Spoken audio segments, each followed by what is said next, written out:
3 градуса тепла, полный штиль, вообще ничего не колохнет нигде.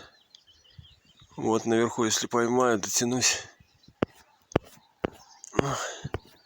Птица ушла в гору.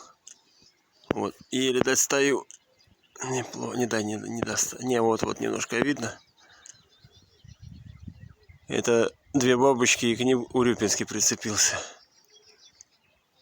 2 бакинских там тоже наверху. Они отошли туда за деревья. А птица ушла в гору.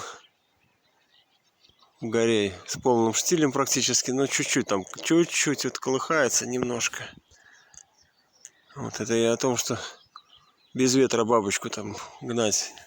Ну да, может, конечно, она на круг там за это самое закладывает. Но зато она летит, тренируется. Если она без ветра летит, то и ветер она полетит. Это молодняк пищащий, еще даже ворока у них нету. Не взять далеко. Даже ворока нету. Ушли далеко, по горизонту даже далеко ушли. Но они в горе все.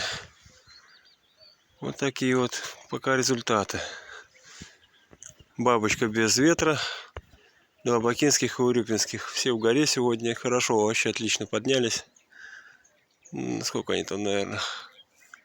Неделю, наверное, ну, может, 1,5 я тут с ними упражняюсь.